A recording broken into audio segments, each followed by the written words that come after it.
Wifi study दोस्तों, स्वागत करता हूँ सभी का wifi study part of an academy. Good evening guys, क्या हाल चाल आप सभी लोगों के। दोस्तों उम्मीद करता हूँ कि बहुत अच्छे होंगे, शानदार होंगे, मस्त होंगे, बिंदास होंगे, जोरदार होंगे और आपकी प्रिपरेशन जो है ये भी मेरे प्यारे साथियों बहुत अच्छी चल रही होगी। जल्दी से जल्दी सभी बच्चे जुड़ जाइएगा, उसके बाद आज के इस महत्वपूर्ण सेशन की चर्चा को हम प्रारंभ करते हैं। हाँ जी, क्या हाल चाल है।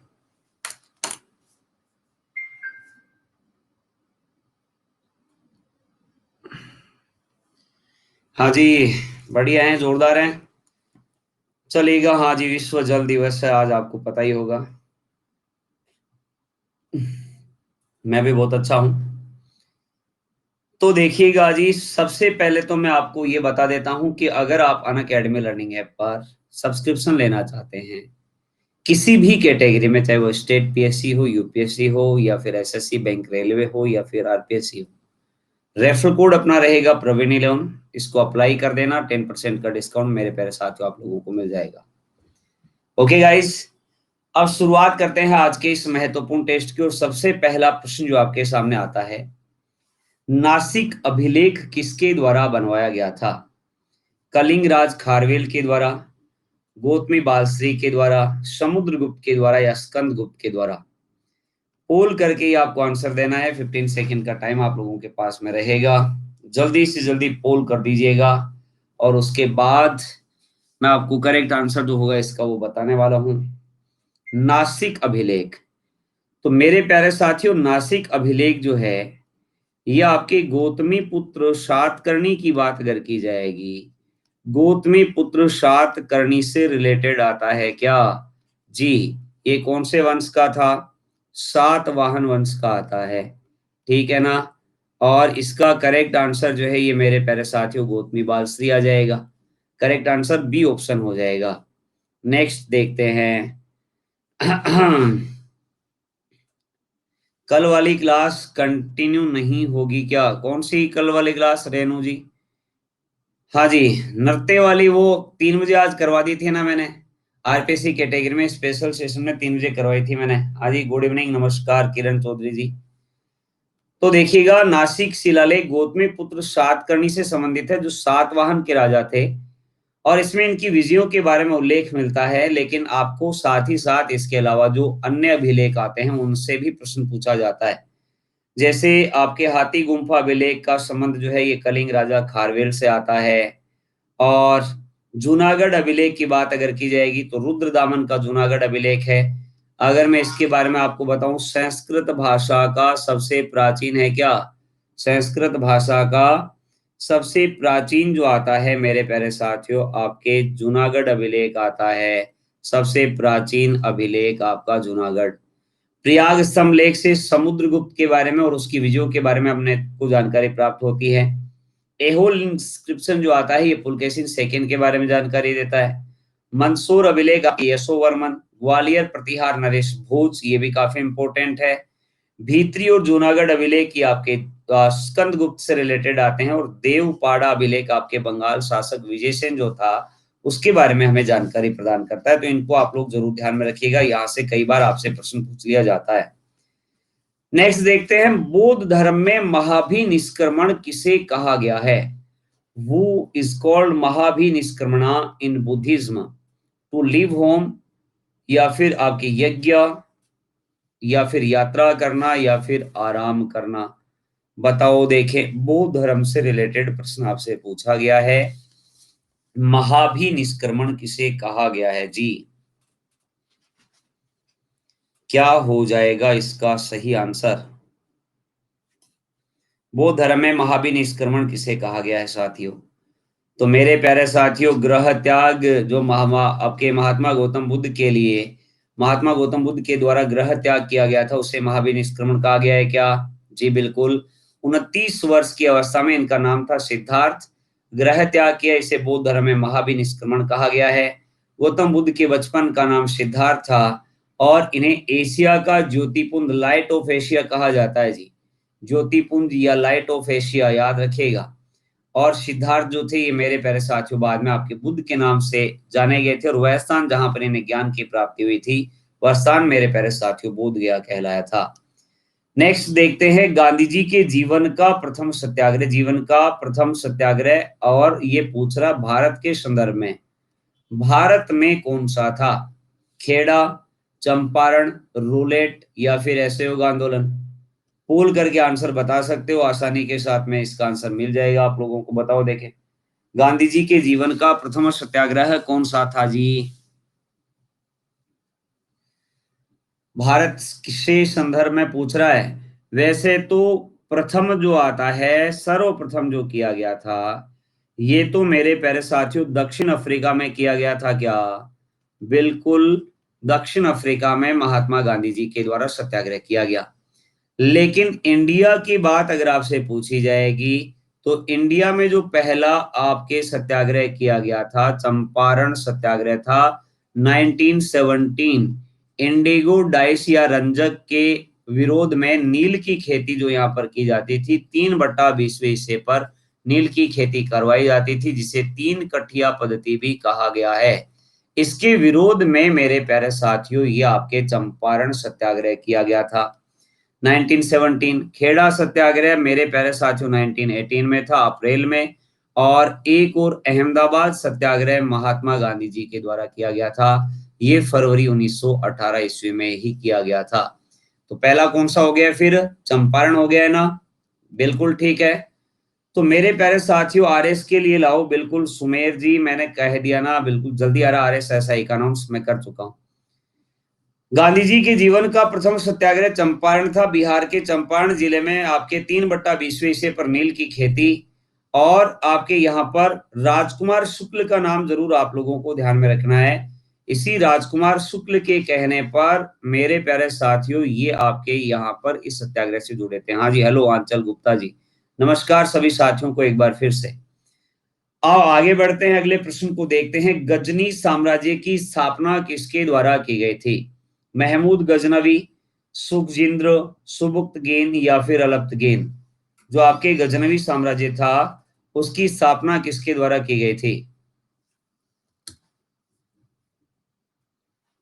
महमूद गजनवी कर बैठे ना सभी के सभी बच्चे, और लगभग बच्चे आपके महमूद गजनवी कर रहे हैं यहाँ पर, और गलत हो गया है ये। हाँ जी, गुड इवनिंग, नमस्कार। ये आपके अलप्तगीन के द्वारा फाउंडेड किया गया था, गजनवी डायनेस्टी। ठीक है ना?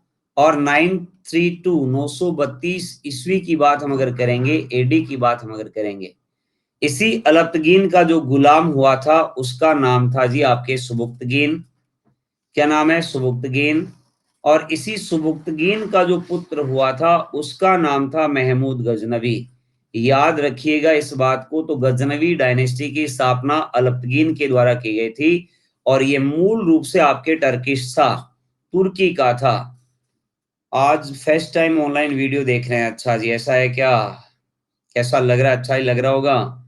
तो ये मूल रूप से आपके तुर्की का था जी, इसीलिए तुर्की साम्राज्य भी हम इसको कह सकते हैं। गजनवी वंश की स्थापना इसके द्वारा की गई थी 932 932 ईस्वी में। अलप्तगीन नामक एक तुर्क था, इसके द्वारा गजनी में साम्राज्य की स्थापना की गई, जिसकी कैपिटल आपके गजनी थी। गजनी अफगानिस्तान में आता है।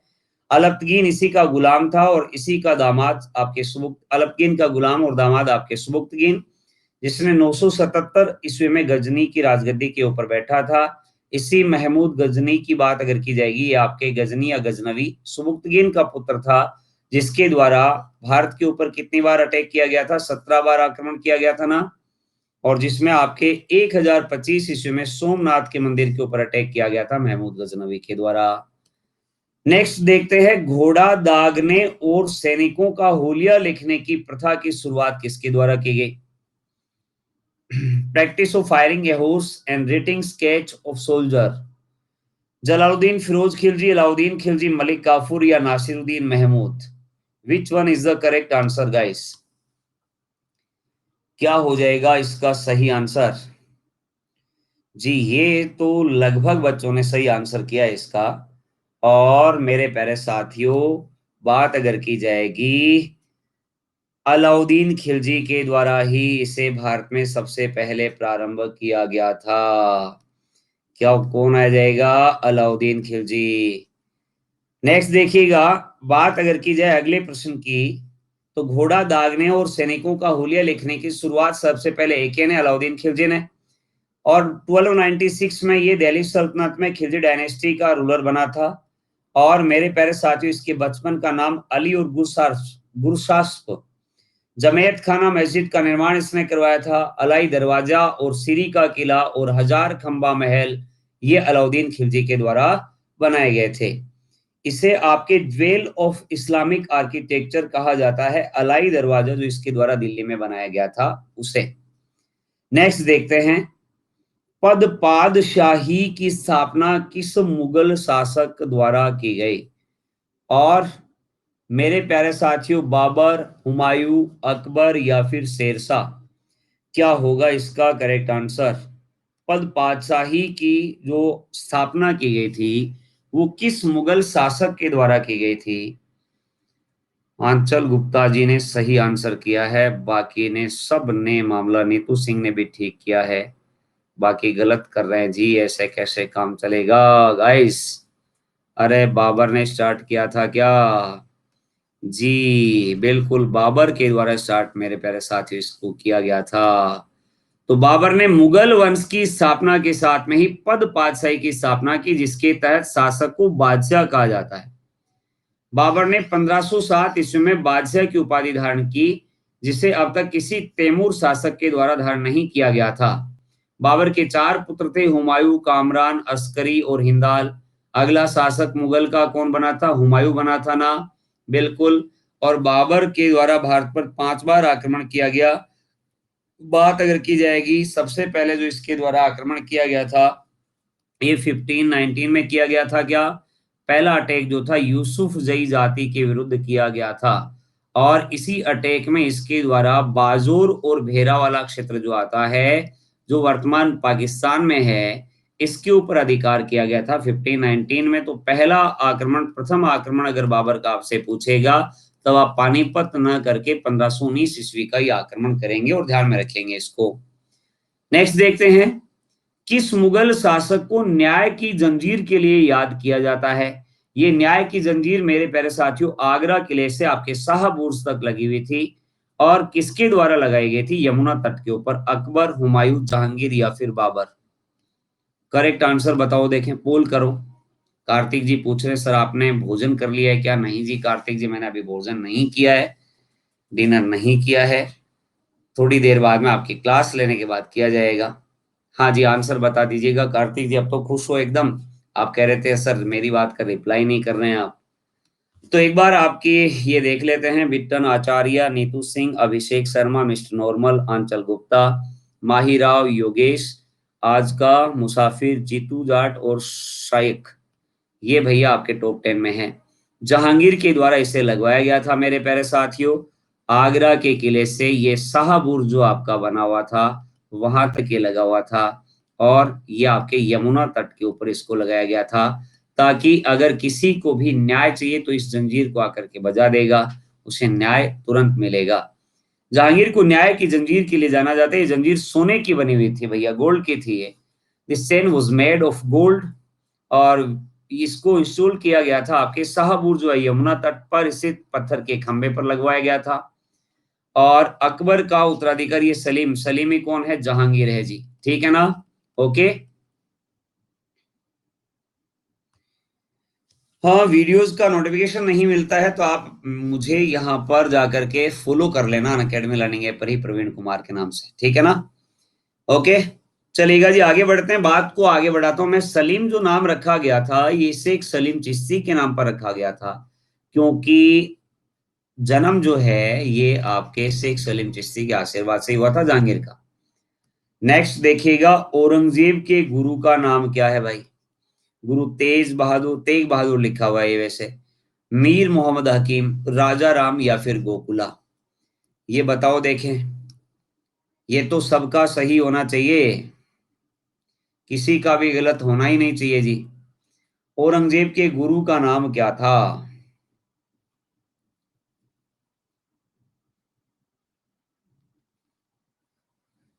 अरे भाई, गुरु तेग बहादुर तो उनकी तो हत्या की गई थी इस्लाम धर्म स्वीकार न करने कारण, ये तो सिख गुरु थे, है ना? मीर मोहम्मद हकीम आएगा, बिल्कुल ठीक है। राजा राम और गोकुला जो हैं ये आपके जाट क्षेत्र से, भरतपुर वाले क्षेत्र से बिलोंग किया करते थे। विद्रोह किया था औरंगजेब के समय। तो बिल्कुल करेक्ट आंसर मीर मोहम्मद हकीम आ जाएगा। ऑप्शन यही था, आसानी के साथ कर सकते थे, मीर मोहम्मद हकीम।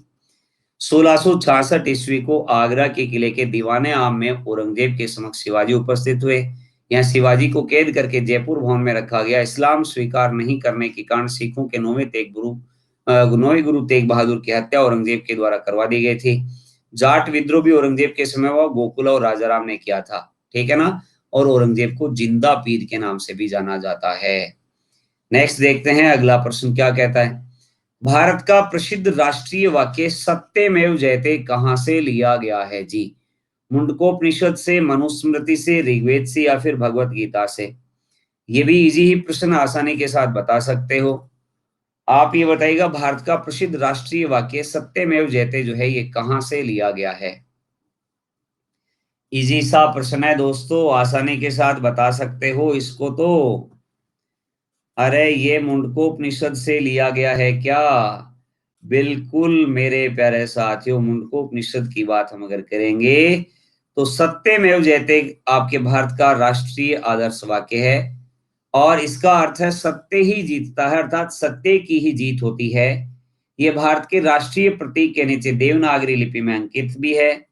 यह प्रतीक उत्तर भारतीय राज्य उत्तर प्रदेश में वाराणसी के निकट सारनाथ में 250 ईसा पूर्व में सम्राट अशोक के द्वारा बनाए गए सिंह सम के शिखर से लिया गया है। लेकिन उसमें यह आदर्श वाक्य नहीं है। सत्यमेव जयते मूलतः मुंडकोपनिषद से लिया गया है जी। नेक्स्ट देखते हैं अगला प्रश्न। लोक सेवा विभाग की स्थापना किसके शासन काल में हुई थी?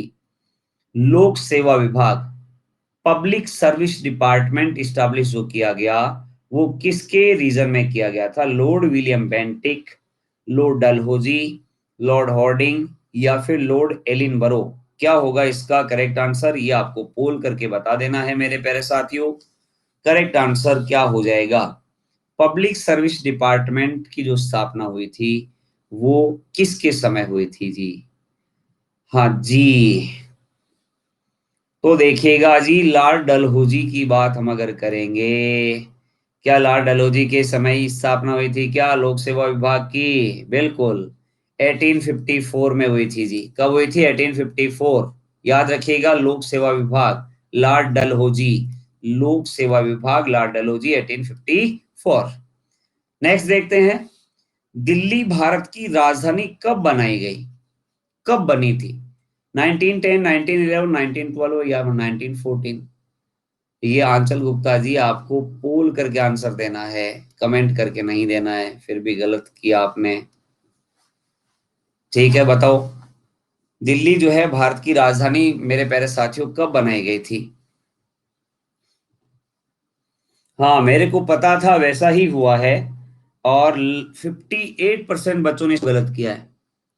अरे माय डियर फ्रेंड, 1911 में दिल्ली कोर्ट लगा था, दिल्ली दरबार लगा था, ठीक है ना। और इसमें ये अनाउंस किया गया था जॉर्ज फिफ्थ के द्वारा, घोषणा की गई थी। इसने तो घोषणा की थी 1911 में, लेकिन राजधानी कब बनी थी? अप्रैल 1912 ईस्वी की बात आती है। अप्रैल 1912 की बात हम अगर करेंगे, इस समय मेरे प्यारे साथियों भारत का जो वायसराय था उसका नाम था होर्डिंग सेकंड। क्या नाम है? होर्डिंग सेकंड इस समय भारत का वायसराय था। सी ऑप्शन इसका करेक्ट आंसर आ जाएगा। दिल्ली 1912 ईस्वी में देश की राजधानी बनी थी, याद रखिएगा। लॉर्ड होर्डिंग द्वितीय के समय ब्रिटेन के जॉर्ज फिफ्थ भारत में आए। 12 दिसंबर 1911 ईस्वी में दिल्ली में एक भव्य दरबार आयोजित किया गया, जिसमें बंगाल विभाजन जो पार्टीशन किया गया था बंगाल का, उसको भी कैंसिल कर दिया गया, ठीक है ना। और मेरे प्यारे साथियों ये घोषणा की गई कि भारत की राजधानी कलकत्ता से दिल्ली स्थानांतरित करने की घोषणा की जाती है। तो 1912 ईस्वी में मेरे प्यारे साथियों ये आपके होर्डिंग सेकंड के समय भारत की राजधानी बनी थी। चलेगा, नेक्स्ट देखते हैं, गुप्त काल में सोने के सिक्कों को क्या कहते थे? जो गोल्ड कॉइन आपके हुआ करते थे गुप्ता पीरियड में, उनको क्या कहा जाता था? रूपक, दिनार, मार्क्ड सिक्के, या फिर आपके सोना सिक्का? बताओ देखें, करेक्ट आंसर क्या हो जाएगा?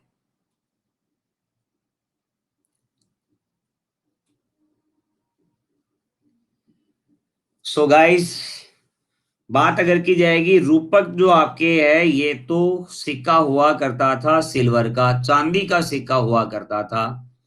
दिनार जो है ये आपके गोल्ड कॉइन हुआ करता था मेरे प्यारे साथियों, जिसमें एक तरफ जो आपके रूलर है उसकी तस्वीर हुआ करती थी और दूसरी तरफ देवी देवताओं की तस्वीर अपने को देखने को मिलती है। बिल्कुल बी इसका करेक्ट आंसर होगा। ये देखिएगा, बिट्टन आचार्य और नीतू सिंह, अभिषेक शर्मा, अंचल गुप्ता, माही राव, कार्तिक शर्मा, सायक, योगेश भार्गव, मिस्टर नॉर्मल और पूरन पटेल टॉप 10 में चल रहे हैं भैया। और बात अगर अपन करेंगे गुप्त काल के, जो गुप्ता पीरियड के जो गोल्ड कॉइन थे उनको दिनार कहा जाता था।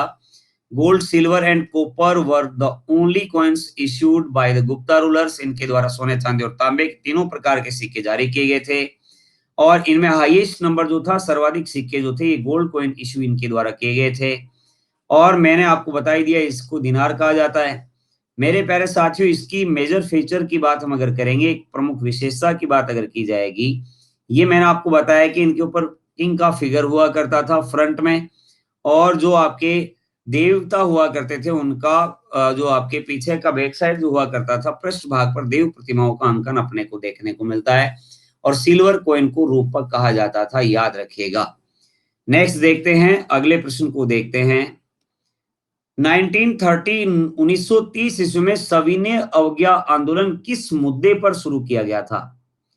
भारतीयों के लिए रोजगार के समान अवसर प्रदान किए जाए, employment opportunities for Indians, proposal to hang Bhagat Singh, क्या भगत सिंह को फांसी देने के प्रस्ताव पर, और या फिर आपके ब्रिटिश सरकार द्वारा अपनाया गया नमक एकाधिकार, साल्ट मोनोपोली जो अडोप्ट की गई थी ब्रिटिश गवर्नमेंट के द्वारा, या फिर कंप्लीट इंडिपेंडेंस, पूर्ण स्वतंत्रता के लिए। बताओ, देखें करेक्ट आंसर क्या होगा इसका।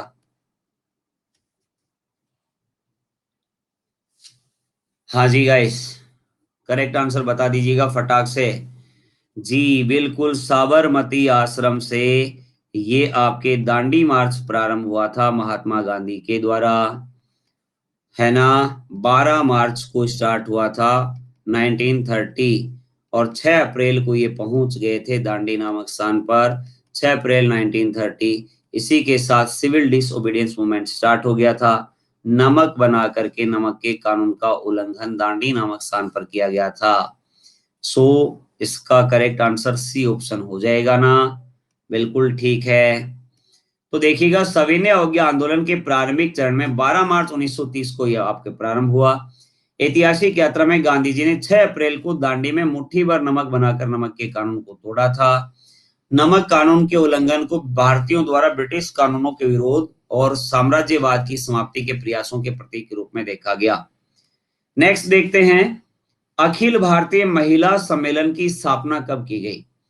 ऑल इंडिया वुमेन्स कॉन्फ्रेंस को कब स्टैब्लिश किया गया था? 1924, 1925, 1926 या 1927?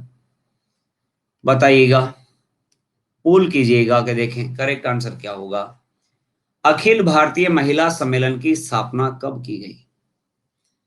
ये आपके तानिया जायसवाल, पूरन पटेल और उर्मी प्रजापत, बबीता, इन्होंने सही आंसर किया है, बाकी के तुक्के लगा रहे हैं। तो भैया इसका करेक्ट आंसर 1927 आएगा। पुणे से ये स्टार्ट हुआ था आपके अखिल भारतीय महिला सम्मेलन, ठीक है ना। 1927 में अखिल भारतीय महिला सम्मेलन का आयोजन पुणे में किया गया था। नेक्स्ट देखिएगा जी, अगले प्रश्न को देखते हैं। वह दिल्ली का सुल्तान कौन था जिसकी मृत्यु चौगान या पोलो खेलते हुए? दूसरा ही प्रश्न गलत हुआ, कोई बात नहीं, बिल्कुल रेगुलर अगर अपन प्रैक्टिस करते रहेंगे तो शानदार तरीके से आपकी तैयारी हो जाएगी। हाँ जी, Who was the Sultan of Delhi Sultanate who died playing Chaugan या पोलो? कुतुबुद्दीन ऐबक, अलाउद्दीन खिलजी, फिरोज तुगलक या गयासुद्दीन तुगलक? क्या होगा इसका सही आंसर? ये तो 100% रिजल्ट आना चाहिए, नहीं आया क्या?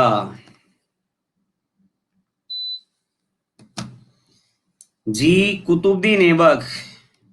In edit 1210, while he was playing polo, he fell from horse and died. Qutubuddin Aibak घोड़े से गिर गया था लाहौर में, और खेलते वक्त घोड़े से गिर जाने से इसकी मृत्यु हो गई थी, है ना। बिल्कुल मेरे प्यारे साथियों। तो चलिएगा जी, आगे बढ़ते हैं, बात को आगे बढ़ाते हैं मेरे प्यारे साथियों, चर्चा को आगे बढ़ाते हैं। गुलाम वंश का पहला शासक था ये, क्या यही आपके दिल्ली सल्तनत का भी फाउंडर था क्या? बिल्कुल, दिल्ली सल्तनत की बात अगर की जाएगी, इसका भी फाउंडर था।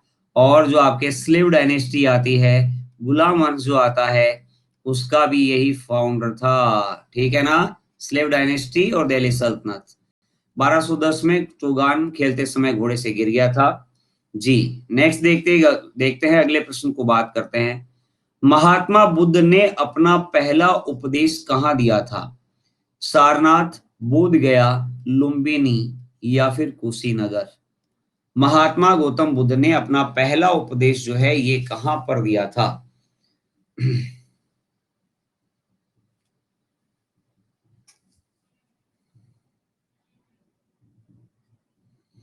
जी, उपदेश देने की इस घटना को धर्म चक्र प्रवर्तन कहा गया था क्या?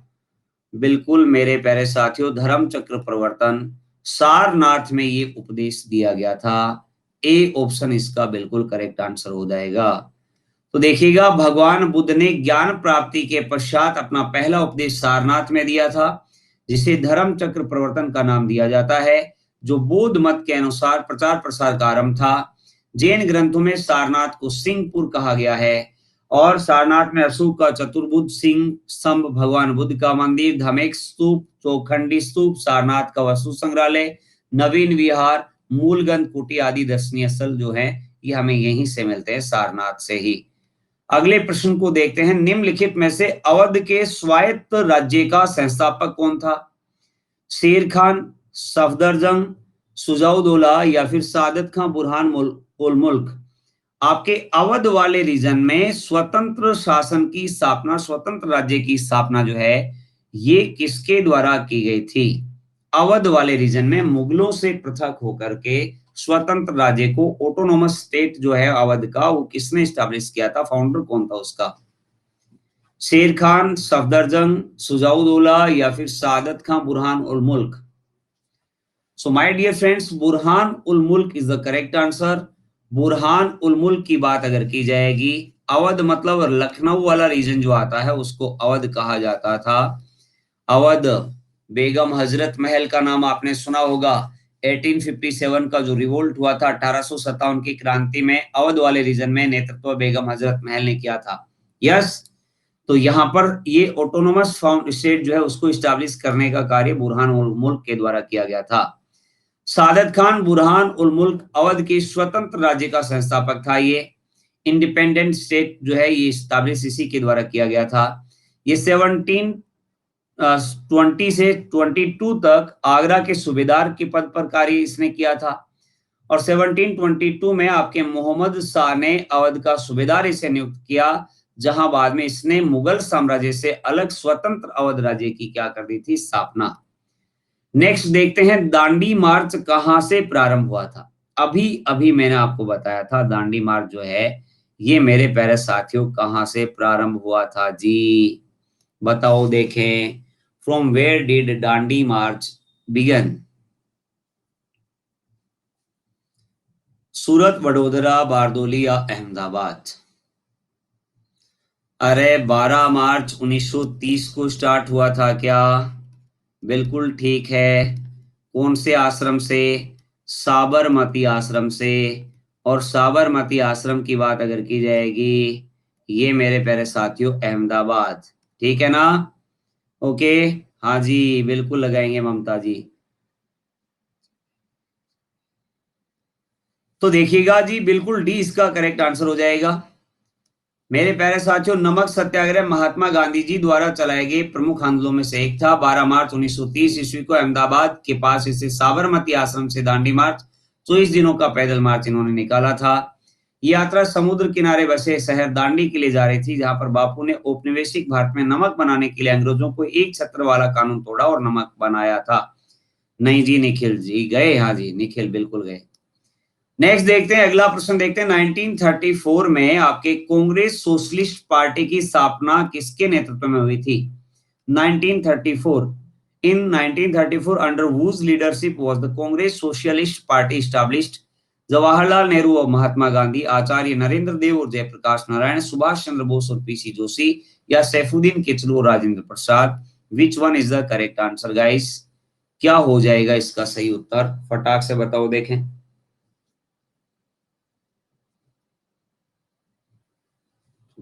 हाँ जी, आंसर बता दीजिएगा। करेक्ट आंसर क्या हो जाएगा? जी मेरे प्यारे साथियों, आचार्य नरेंद्र देव की बात अगर की जाएगी और जयप्रकाश नारायण के बारे में अगर हम चर्चा करें, आपकी और अंकित सर की जोड़ी हमें एसआई के लिए बेस्ट गाइड करे, यही काम है। बिल्कुल ठीक है जी, बिल्कुल निखिल जी, शानदार तरीके से आप लोगों को जबरदस्त तरीके से करवाया जाएगा। सर 9 बजे हिंदी की क्लास नहीं मिली तब मैं यहाँ आ गया। अच्छा जी, ऐसा है क्या? कोई बात नहीं, यहाँ पर भी आपको इंडियन हिस्ट्री का पार्ट जो है ये कवर करवाया जा रहा है। ठीक है, मतलब हिस्ट्री का पार्ट जो है, इंडियन हिस्ट्री वाला पार्ट आपको और जबरदस्त तरीके से यहाँ पर करवा दिया जाएगा। तो देखिएगा जी, आगे बढ़ते हैं, बात को आगे बढ़ाते हैं मेरे प्यारे साथियों। कांग्रेस सोशलिस्ट पार्टी की स्थापना नरेंद्र देव और जयप्रकाश नारायण, जेपी नारायण। समाजवादी विचारधारा के सर्व प्रमुख प्रेरणा प्रतीक जवाहरलाल नेहरू और आपके सुभाष चंद्र बोस थे। जेपी नारायण, फूलन प्रसाद वर्मा और कुछ अन्य लोगों ने मिलकर के जुलाई 1931 में बिहार में समाजवादी पार्टी की स्थापना की थी। अगला प्रश्न है, स्वराज मेरा जन्मसिद्ध अधिकार है और मैं इसे लेकर रहूंगा, नारा किसने दिया? सर प्लेलिस्ट अलग बना दो ना, एसआई की ज्योग्राफी और हिस्ट्री? देखिए बिल्कुल अभी बनवा दी जाएगी, मैं आज ही बोल दूंगा ताकि आप लोगों को कोई दिक्कत नहीं हो। ये तो सबका सही होना चाहिए, किसी का भी गलत होना ही नहीं चाहिए। किसी भी बच्चे का गलत नहीं होना चाहिए। स्वराज्य मेरा जन्मसिद्ध अधिकार और इसे मैं लेकर के रहूंगा, बताओ देखें।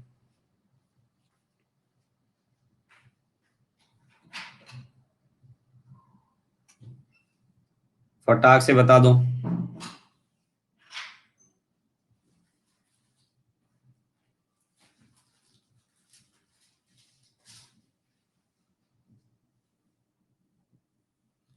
बता दिया क्या आप लोगों ने? अरे वाह, बहुत जल्दी बताया आप लोगों ने तो। एक सेकंड, तिलक ने कहा था कि?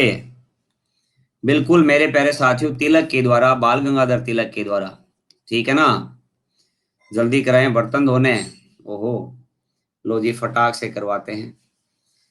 तो आगे बढ़ते हैं, बात करते हैं भारतीय स्वाधीनता संग्राम के गर्म दल के नेता थे लाल बाल पाल। ठीक है ना, और मेरे प्यारे साथियों, आपके राष्ट्रवादी नेता बाल गंगाधर तिलक ने ब्रिटिश साम्राज्य से स्वतंत्रता के संदर्भ में प्रसिद्ध नारा स्वराज मेरा जन्मसिद्ध अधिकार है और मैं इसे लेकर रहूंगा, ये इनके द्वारा दिया गया था।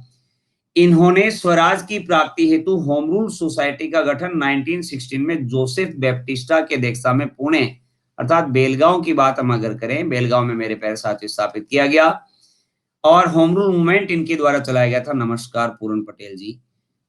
एक ब्रिटिश पत्रकार था वेलेंटाइन सिरोल, उसने इन्हें भारतीय अशांति का जनक कह दिया था, जिसके कारण तिलक आपके इंग्लैंड में इसके खिलाफ मानहानि का दावा करने के लिए थे। और मराठा और केसरी ये दो समाचार पत्र आते ही हैं बाल गंगाधर तिलक के। केसरी आपके मराठी में था, जबकि मराठा जो है ये मेरे प्यारे साथियों आपके अंग्रेजी में था। ठीक है ना, ओके। अब देखिएगा जी, आगे बढ़ते हैं। क्लास कब कब लगती है मैं आपको इसी सेशन के लास्ट में बता दूंगा। अखिल भारतीय राष्ट्रीय कांग्रेस की प्रथम महिला अध्यक्ष कौन थी? अखिल भारतीय राष्ट्रीय कांग्रेस की प्रथम महिला। हाँ जी, योगेश भार्गव जी, नाइस क्वेश्चन वैसे तो। सरोजनी नायडू, एनी बेसेंट, नेली सेन गुप्ता या फिर कादम्बिनी बोस? किसी का भी गलत नहीं होना चाहिए जी। आपको याद करवाएं मैंने अच्छे तरीके से, इंपोर्टेंट सेशन जितने भी आते हैं भारतीय राष्ट्रीय कांग्रेस के, फिर भी गलती कर बैठे ना। 35% गलत कर बैठे। ये प्रथम भारतीय महिला अध्यक्ष थी, प्रथम भारतीय महिला। ये 1925 में आपके कानपुर सेशन जो हुआ था उसमें थी। 1925 1925 में कानपुर में। जबकि 1917 एनी बेसेंट को रिहा कर दिया गया था और तिलक के आग्रह पर ही 1917 में कलकत्ता का सेशन जो हुआ था उसकी बात अगर की जाएगी, प्रथम भारतीय कर दिया आप लोगों ने, प्रथम महिला करना था एनी बेसेंट। ठीक है ना, तो पहली महिला अध्यक्ष एनी बेसेंट और प्रथम भारतीय महिला सरोजिनी नायडू। कब कब बनी है मैंने आपको बता ही दिया है। नेक्स्ट देखते हैं वर्ष 1946 के कैबिनेट मिशन का नेतृत्व किसके द्वारा किया गया था? The cabinet mission of 1946 was led by lord Mountbatten, sir Pethick Lawrence, lord Linlithgow या फिर sir Montford. Which one is the correct answer मेरे प्यारे साथियों? करेक्ट आंसर क्या हो जाएगा जी? ये आपको बता देना है पोल करके। वर्ष 1946 ईस्वी के कैबिनेट मिशन का नेतृत्व, हाँ माउंटबेटन पे चले जाओ, सारे के सारे माउंटबेटन योजना की बात थोड़ी कर रहा हूं मैं, तो कैबिनेट मिशन के बारे में बात कर रहा हूं। बस लॉर्ड माउंटबेटन पहले ऑप्शन में दिख गया तो सारे टूट के पड़ गए लॉर्ड माउंटबेटन। इसका करेक्ट आंसर आएगा सर पैथिक लॉरेंस के नेतृत्व में आपके यहाँ पर कैबिनेट मिशन आया था 1946। कंफ्यूज हो गए? हाँ कंफ्यूजन तो होना ही था, इसीलिए तो पहला ऑप्शन लॉर्ड माउंटबेटन दिया गया है। माउंटबेटन योजना थोड़ी पूछी जा रही है आपसे। फेब 1946 में कैबिनेट मिशन जो था ये मेरे प्यारे साथियों headed by sir Pethick Lawrence came to India, और इसके अदर मेंबर जो थे सर स्टेफर्ड क्रिप्स और एवी अलेक्जेंडर। और इस मिशन का उद्देश्य भारत को शांतिपूर्ण सत्ता हस्तांतरण करना था, transfer peaceful power to India. Power जो है ये आपके सत्ता का हस्तांतरण इंडिया को दे दिया जाए, ये इसका उद्देश्य था, पर्पस था। कोलकाता, मद्रास और मुंबई में उच्च न्यायालय निम्नलिखित में से किस वायसराय के काल में अस्तित्व में आए? The high courts in Kolkata, Madras and Mumbai came into existence during the region of which of the following viceroys? Warren Hasting, lord Cornwallis, George John Lawrence या फिर लॉर्ड डलहौजी? बताओ देखें। 1861 की बात है, हिंट मैं दे देता हूं थोड़ा सा आप लोगों को। देखें देखें सही करते हो क्या? 1861 1861 ईस्वी में ये आपके स्थापित किए गए थे। तो भैया इसका करेक्ट आंसर लॉर्ड कॉर्नवालिस आएगा, कॉर्नवालिस के समय। ठीक है ना? बिल्कुल, लॉर्ड कॉर्नवालिस के समय आपके 1861 में कलकत्ता, मद्रास और बंबई में उच्च न्यायालय स्थापित किए गए। ब्रिटिश पार्लियामेंट जो थी मेरे प्यारे साथियों, उसने आपके 1861 में भारतीय उच्च न्यायालय अधिनियम पारित किया, और इसी के साथ भारत में उच्च न्यायालयों के इतिहास का प्रारंभ हुआ। इस अधिनियम द्वारा ब्रिटिश क्राउन को भारत में आवश्यकता अनुसार उच्च न्यायालय स्थापित करने का प्राधिकार दिया गया था, अधिकार प्रदान कर दिया गया था। और इस समय वायसराय लॉर्ड कॉर्नवालिस था जी। ठीक है ना? हाँ जी, नेक्स्ट देखते हैं। अगला प्रश्न पता भी था और कुछ हेल्प भी मिल गई थी, बिल्कुल ठीक है। भारतीय कांग्रेस राष्ट्रीय कांग्रेस के किस अधिवेशन में कांग्रेस और मुस्लिम लीग का ऐतिहासिक मिलन हुआ? ये भी इजी प्रश्न, आसानी के साथ कर सकते हो। सूरत, मुंबई, कोलकाता या फिर लखनऊ? क्या होगा इसका सही उत्तर? ये आपको बता देना है पोल करके। भारतीय राष्ट्रीय कांग्रेस के किस अधिवेशन में आपके कांग्रेस और मुस्लिम लीग का मिलन हुआ था? ये हुआ था जी 1916 में। मैं थोड़ा सा हिंट फिर से दे रहा हूं एक बार। इसके प्रेसिडेंट जो थे ये अंबिका चरण मजूमदार थे। क्या नाम था जी? अंबिका चरण मजूमदार। मेरे प्यारे साथियों, यहाँ पर आपके जो उग्रवादी दल और उदारवादी दल जो आते हैं, ये आपके बिट्टन आचार्य, अभिषेक सैयक, आंचल, नीतू सिंह जी, पूरन, योगेश, कार्तिक और माहीराव और हर्ष जैन, ये भैया टॉप 10 में चल रहे हैं। 1916 का ये सेशन लखनऊ सेशन था, और इसमें कांग्रेस जो है ये भी मेरे प्यारे साथियों एक हो गई थी। सूरत स्प्लिट तो आपके सूरत में 1907 में हुआ था, जिसमें भारतीय राष्ट्रीय कांग्रेस एक्सट्रीमिस्ट और मॉडरेट अर्थात गरम दल और नरम दल में विभाजित हो गई थी, है ना? और गरम दल और नरम दल, ठीक है ना? इसको भी याद रख लेना है, ये भी इंपॉर्टेंट है। जहां पर आपके प्रेसिडेंट रास बिहारी थे। ठीक है ना? नेक्स्ट देखते हैं। थैंक्स सर, आप ही तो पढ़ा रहे हो, टॉप तो होना ही था। अच्छा जी, नेक्स्ट देखिएगा जी। बात अगर की जाएगी लखनऊ अधिवेशन अंबिका चरण मजूमदार के अध्यक्षता में 1916 में हुआ था। गरम दल और नरम दल आपके एक्सट्रीमिस्ट और मॉडरेट जो थे ये वापस एक हो गए थे। आपके लखनऊ अधिवेशन में स्वराज्य प्राप्ति का प्रस्ताव पारित किया गया था, और मुस्लिम लीग द्वारा की जा रही सांप्रदायिक प्रतिनिधित्व की मांग को कांग्रेस ने स्वीकार कर लिया था। ठीक है ना? नेक्स्ट देखते हैं अगला प्रश्न क्या कहता है। हाँ, क्लास टाइम बिल्कुल बता के जाऊंगा आपको। नाना साहिब के नाम से कौन प्रसिद्ध था? नाना साहिब के नाम से भैया कौन? बाजीराव प्रथम, बालाजी बाजीराव, बालाजी विश्वनाथन या फिर माधव राव? नाना साहिब के नाम से भैया कौन प्रसिद्ध था, ये आपको बता देना है पोल करके। फटाक से बताओ देखें। ये भी गलत हो रहा है काफी बच्चों का। एसएफ सैनी, अभिषेक शर्मा, अंचल गुप्ता, पूनम चौहान, शीतल चौधरी, परवश कुमार, मोहम्मद साफी और कुमार अभी, इन्होंने तो ठीक किया है जी।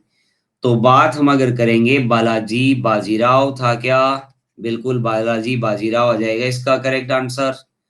नाना साहेब शिवाजी के शासनकाल के बाद सबसे प्रभावशाली शासकों में से एक थे।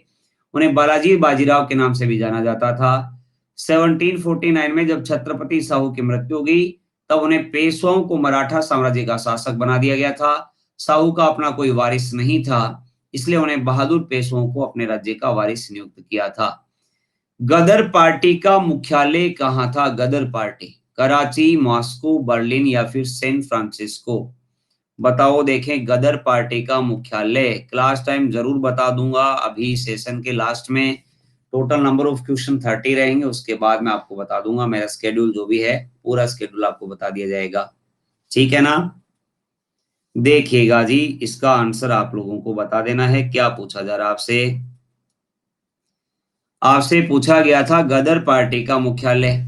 तो ये सोहन सिंह भाकना के द्वारा, मेरे प्यारे साथियों, आपके सोहन सिंह भाकना की बात अगर की जाएगी, इनके द्वारा स्थापित किया गया था। गदर मूवी आई, उसकी बात हम नहीं कर रहे हैं। सैन फ्रांसिस्को आ जाएगा। ठीक है ना? गदर पार्टी साम्राज्यवाद के खिलाफ हथियारबंद संघर्ष का ऐलान और भारत की पूरी आजादी की मांग करने वाली राजनीतिक पार्टी थी, जो कनाडा और अमेरिका में प्रवासी भारतीयों ने 1913 में बनाई थी। इसकी संस्थापक अध्यक्ष सरदार सोहन सिंह भाकना थे और पार्टी का मुख्यालय सैन फ्रांसिस्को में था। आपने 1914 में कामागाटा मारू प्रकरण के बारे में सुना होगा। कामागाटा मारू जो था, एक शिप था जो गुरदीप सिंह सिंगापुर के व्यापारी थे, कनाडा लेकर के पहुंच गए थे 376 यात्रियों के साथ में, जिसको कनाडा में प्रवेश नहीं दिया गया था। तब भी सोहन सिंह भाकना के द्वारा उन यात्रियों को कनाडा में प्रवेश के लिए अमेरिका में आंदोलन चलाया गया था। ठीक है ना? बिल्कुल। नेक्स्ट देखते हैं अगला प्रश्न क्या कहता है। सती प्रथा को समाप्त करने वाला गवर्नर जनरल। ये तो बड़ा इजी सा प्रश्न है। Lord Dalhousie, Ripon, William Bentinck या फिर कर्जन? करेक्ट आंसर बता दो देखें, करेक्ट आंसर क्या हो जाएगा। सती प्रथा आपके 1829 की बात आती है क्या? राजा राम मोहन राय के प्रयासों से। राजा राम मोहन राय की बात अगर की जाएगी, उनके प्रयासों से मेरे प्यारे साथियों, ये आपकी सती प्रथा पर रोक लॉर्ड विलियम बेंटिक के द्वारा लगाई गई थी। 50% बच्चों ने इसका आंसर ठीक किया है जी। मेरे प्यारे साथियों, बात अगर की जाएगी तत्कालीन ब्रिटिश भारत के governor general Lord William Bentinck के द्वारा 4 दिसंबर 1829 को बंगाल सती रेगुलेशन पारित किया गया था और इस कानून के माध्यम से पूरे ब्रिटिश भारत में सती प्रथा पर रोक लगा दी गई थी। नेक्स्ट देखते हैं, निम्नलिखित में से खालसा का गठन किसने किया? गुरु गोविंद सिंह, गुरु रामदास, गुरु नानक या फिर अर्जुन देव? खालसा का गठन किसके द्वारा किया गया था? ये आपको बताना है। 1699 में किया गया था। ये किसने किया था खालसा का गठन?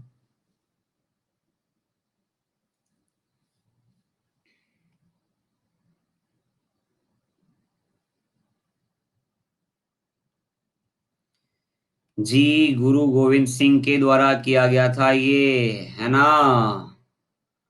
बिल्कुल साथियों, खालसा की स्थापना 1699 में गुरु गोविंद सिंह ने की थी।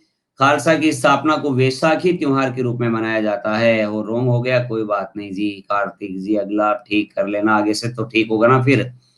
मोहम्मद बिन कासिम ने निम्नलिखित में से किस ईस्वी में सिंध पर विजय प्राप्त की थी?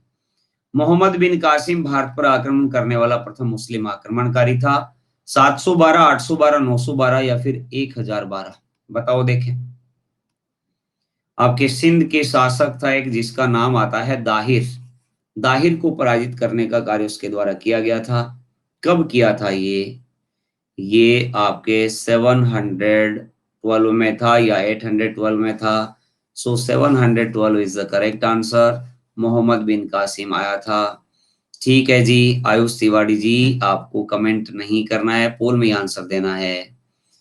तो मेरे प्यारे साथियों, इस्लाम के शुरुआती काल में उमैयद खिलाफत का एक अरब सिपाहसार था ये, 16 वर्ष की उम्र में भारतीय उपमहाद्वीप के पश्चिमी इलाकों पर हमला बोला और सिंधु नदी से लगे सिंध और पंजाब क्षेत्र पर 712 ईस्वी में कब्जा कर लिया। और जजिया कर सबसे पहले इसी ने लगाया था। जजिया टैक्स की बात अगर की जाएगी, he imposed first time jizya tax in India. ठीक है ना। नेक्स्ट देखते हैं अगला प्रश्न क्या कहता है। अयोध्या में श्री राम मंदिर की आधारशिला रखी जा चुकी है। इस मंदिर का निर्माण कौन सी मंदिर स्थापत्य शैली में किया जाएगा? ये करंट से रिलेटेड एक प्रश्न आपको दे दिया गया है। नागर शैली, द्रविड़ शैली, गांधार शैली या फिर बेसर शैली? बताओ देखें, बताइएगा। जजिया टैक्स गैर मुस्लिमों से लिया जाने वाला कर हुआ करता था। जजिया टैक्स जिसको औरंगजेब ने बैन किया था। ब्राह्मणों से नहीं लिया जाता था, लेकिन फिरोज तुगलक ने सबसे पहले वसूल किया था ब्राह्मणों से भी। और फिर अकबर ने इसको बैन किया मुगल एम्पायर में, और फिर औरंगजेब ने इसको पुनः स्टार्ट कर दिया था। तो देखिएगा जी, बिट्टन, अभिषेक, सयक, आंचल गुप्ता, नीतू सिंह, पूरन पटेल, कार्तिक शर्मा, योगेश भार्गव, हर्ष जैन और आपके माहीराव, ये टॉप 10 में है बच्चे। तो मेरे प्यारे साथियों, स्केड्यूल अभी बताऊंगा मैं आपको, वो जरूर देख के जाइएगा सभी। तो ये आपको बता दिया, नागर शैली में इसका निर्माण किया जाएगा जी। ठीक है ना। इसका उदाहरण आपके देवगढ़ का दशावतार मंदिर जो आता है। ठीक है। द्रविड़ शैली ये दक्षिण भारत की स्थापत्य शैली आती है। ठीक है, इसको ध्यान में रखेंगे आप लोग। अब देखिएगा जी, मेरा स्केड्यूल थोड़ा सा बता दिया जाए। 1:30 PM, 1:30 बजे अपनी जो क्लास होती है, ये आपकी स्पेशल क्लास रहती है, बिल्कुल फ्री क्लास रहती है। और इंडियन फ्रीडम स्ट्रगल जो है, ये मेरे प्यारे साथियों यहाँ पर करवाया जा रहा है, मॉडर्न हिस्ट्री का पार्ट, इंडियन फ्रीडम स्ट्रगल। सभी बच्चे ज्वाइन कर सकते हैं। फिर कल से 3 PM पर 3 बजे मेरी क्लास जो है ये रहने वाली है वाईफाई स्टडी मेन चैनल पर। वाईफाई स्टडी मेन चैनल जो अपना आता है, यहाँ पर रहेगी एसएससी जीडी के लिए, एसएससी सीजीएल सीपीओ के लिए ये मेरा स्टैटिक जीके का कोर्स रहेगा। फिर 3 बजे के बाद 5:30, 5:30 बजे मेरी क्लास जो है ये आपको मिलेगी राजस्थान 360, जो अपना एक यूट्यूब चैनल है। उसमें भी मेरे प्यारे साथियों फ्रीडम स्ट्रगल आपको करवाया जा रहा है। या फिर मैं यूं कह दूं कि रीट के लिए कोई भी बच्चा राजस्थान में होने वाला एग्जाम के लिए तैयारी कर रहा है तो यहाँ पर ज्वाइन कर सकता है। 7 PM अपना जो क्लास रहता है, ये राजस्थान हिस्ट्री चल रही है, आपको सबको ही पता होगा। राजस्थान में अगर आपके लिए रीट स्पेशल राजस्थान 360 पर है, और राजस्थान के लिए अगर कोई तैयारी करना चाहता है आरएस के लिए या फिर एसआई के लिए, तो आप मेरे साथ 7 बजे जुड़ सकते हैं। ये आपके वाईफाई स्टडी 2.0 पर रहता है, वाईफाई स्टडी 2.0। और फिर हम इसके बाद 8:30 की बात अगर अपन करें, तो 8:30 एसएससी लाइव टेस्ट रहेगा। ये आपके स्टैटिक जीके का टेस्ट रहेगा, जिसमें आपको मेरे प्यारे साथियों सभी जो इंडियन हिस्ट्री है, ज्योग्राफी है, पॉलिटी है, या फिर और अन्य इम्पोर्टेंट स्टैटिक जीके आता है उसका कोर्स करवाया जाएगा। कल से आपके लिए 10 बजे भी एक स्पेशल सेशन प्रारंभ हो जाएगा, और ये भी आपके आरपीसी कैटेगरी में रहेगा, और यहाँ पर आपको टेस्ट करवाया जाएगा। ठीक है ना। टेस्ट कल से 10 बजे आपके आरपीसी कैटेगरी में स्पेशल सेशन ये रहने वाला है। तो ये सारी क्लासेस मैंने आपको बता दी हैं मेरे प्यारे साथियों। आप लोग मेरे साथ जुड़ सकते हैं। और अगर आप किसी भी कैटेगरी में सब्सक्रिप्शन लेना चाहते हैं, अगर आपने अभी तक सब्सक्रिप्शन नहीं ले रखा है, अनअकैडमी प्लेटफॉर्म पर जुड़ना चाहते हैं, इंडिया के बेस्ट एजुकेटर के साथ पढ़ना चाहते हैं, तो प्रवीण 11 मेरा रेफरल कोड रहेगा। इसको अप्लाई करके आप 10% का डिस्काउंट मेरे प्यारे साथियों प्राप्त कर सकते हैं। और एक सिंगल सब्सक्रिप्शन में ही आपको सभी एजुकेटर की क्लासेस भी मिल जाएंगी, और पीडीएफ भी आप लोगों को प्रोवाइड करवा दी जाएगी। एसआई की बाकी सब्जेक्ट की क्लास कब लगेंगी जी? निखिल जी, हो सकता है एक स्पेशल सेशन लेकर के मेरे द्वारा राजस्थान पॉलिटी वाला पार्ट जो है पहले करवा दिया जाए। मैं पूछ लूंगा अंकित जी से, वो अगर करवाते हैं तो ठीक है, नहीं तो एक सब्जेक्ट या तो पॉलिटी या इकोनॉमिक्स ये क्लास करवा दी जाएगी। कल आपके 8 बजे से 8:30 तक यूट्यूब पर ही अपना राजस्थान करंट अफेयर वाला मामला जो है ये मैं स्टार्ट कर रहा हूँ, इसको भी आप लोग जरूर देखेंगे। ठीक है ना जी। Okay guys, bye bye and take care. आप लोग अपना ख्याल रखिएगा, मस्त रहिएगा।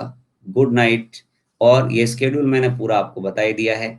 आपको जो भी क्लास ज्वाइन करनी है वो जरूर कीजिएगा। Thank you. Bye bye, take care, good night.